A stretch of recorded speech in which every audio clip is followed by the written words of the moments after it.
Amici di Sportisili, siamo qui pronti per commentare la 12ª giornata del campionato di eccellenza. Tra le note dell'inno di casa entrano le due formazioni Don Carlo Misilmeri e Athletic Club Palermo. Fischietto del signor Ruggero Alessi della sezione di Palermo. A completare invece Antonio Lumia, e tanto inizia anche il match. E invece l'altro è Filippo Scannella, la sede di Caltanissetta, palla subito in avanti con l'aggancio. Misilmeri subito a cercare una conclusione, poi Longo la carezza, la mette giù con l'esterno, cerca Tripoli, viene anticipato da Sangare, poi conclusione di Cerniglia, subito ad impegnare il portiere, poi palla dentro e Crivello mette una pezza e Valenza allontana come può Cerniglia, le finte, Concialdi non la tocca con il braccio per il signor Alessi che era molto vicina, ma dopo appena 20 secondi abbiamo subito avuto un miracolo di Romano e una grande conclusione di Cerniglia. Va Valenza, palla che passa con il braccio di Tripoli ed è calcio di rigore per l'Athletic Club Palermo.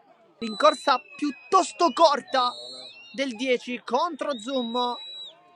Va Spinola, va forte, centrale, non troppo, e trova il gol dello 0-1, la sblocca dunque l'Athletic Club Palermo.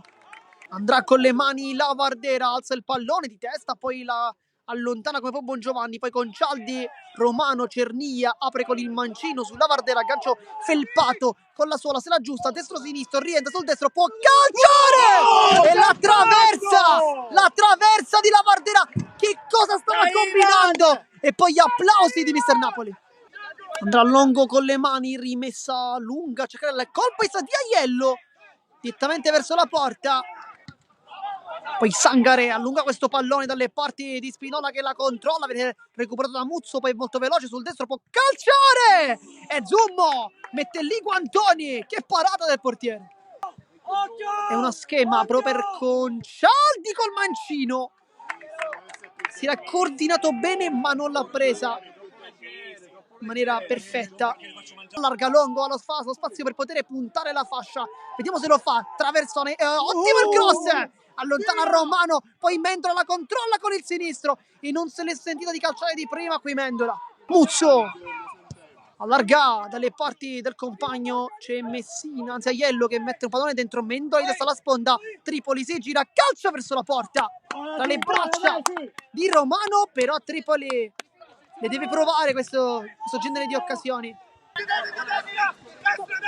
Mendola, la Vardera, velo geniale, Tripoli, Torres, poi Mendola, forse c'è un fallo, Rutongia si continua di prima, la Vardera entra dentro la rigore, si ricorda il vantaggio, palla dentro con l'esterno, palla che rimane lì e allontana Concialdi che mette una pezza gigantesca perché Don Carlo Misilmeri è arrivato veramente vicinissimo al pareggio. Traversone, palla dentro, casca giù, non c'è nulla, poi di testa va anche colpita mentre sta per cadere a terra Capozzucchi. Motta lunga a cercare con questa di Nicoli, va giù scontro ed è anche giallo ed è rosso, cartellino rosso in casa Don Carlo Misilmeri. Ma perché c'è non ci ha fatto niente? Per Capozzucchi. La Vardera, palla lunga, di sta spizzata, rimane lì, conclusione di Aiello! Aiello! Il ragazzino è entrato al posto di Costantino, non sbaglia e mette la palla in buca d'angolo, non può nulla Romano ed è 1-1, entra tutta la panchina. Forse l'ultima azione, Concialdi e poi fischietto in bocca e va bene così, finisce 1-1 il big match di questa 12ª giornata del campionato di eccellenza tra Don Carlo Misilmeri e Athletic Club Palermo. 1-1, questo il risultato